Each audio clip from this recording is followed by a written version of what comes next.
I call the member for Gilmore. Mr Deputy Speaker, the people of the South Coast are tired of waiting for this government to come up with a plan for the economy.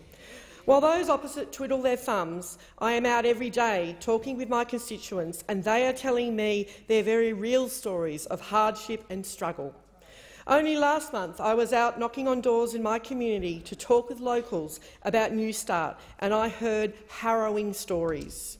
Mr Deputy Speaker, 1.8 million Australians are looking for work or for more work.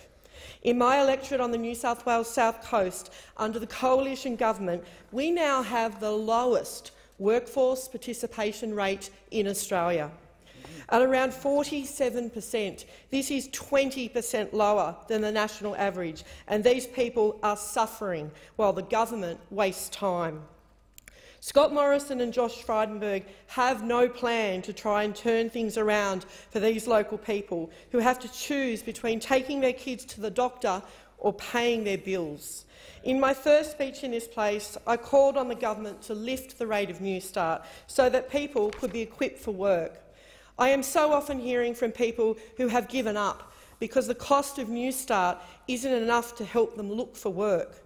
Public transport is limited across my electorate, and the daily cost of Newstart can be less than the cost of getting to a job interview.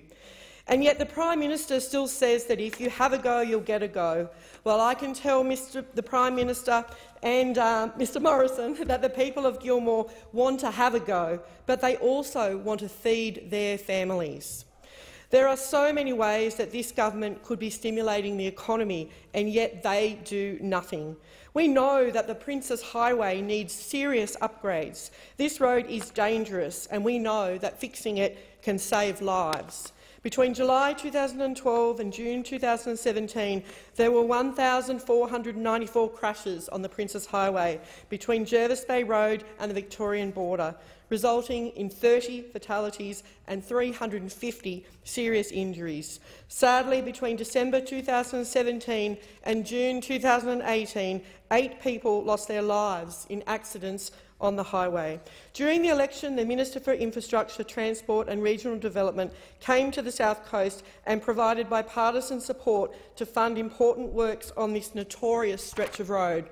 Projects like these will create hundreds of construction jobs on the South Coast and boost productivity by reducing traffic congestion affecting local residents, tourists and truck drivers. But, Mr Speaker, the South Coast and regional Australia need infrastructure investment now, not years from now. We know this work can save lives, but it will also stimulate the worsening economy. For months, the Reserve Bank has been asking the government to stimulate the economy by bringing forward infrastructure spending to create jobs and economic activity. For months, I have been asking the government to bring forward the spending on the Princes Highway. For months, the South Coast community has been asking the government to bring forward the spending on the Princes Highway. We have told them how. We have told them where, and yet they do nothing. People are dying on our roads while the government is finger-pointing and blame-shifting. After 6 years of the Liberals, our economy just keeps getting weaker. Household living standards continue to decline. Real household median income is now lower than it was in 2013.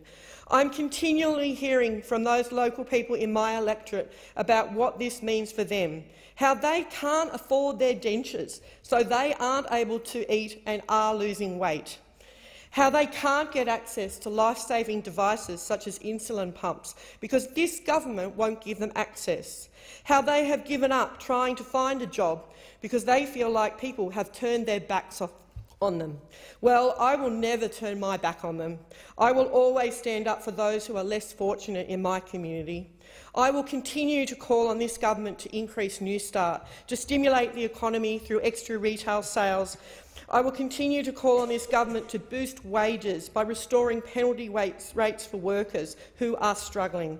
And I will continue to call on this government to bring forward funding for the Princes Highway to create jobs, stimulate the economy and save lives. On behalf of the South Coast community, I say fix it faster.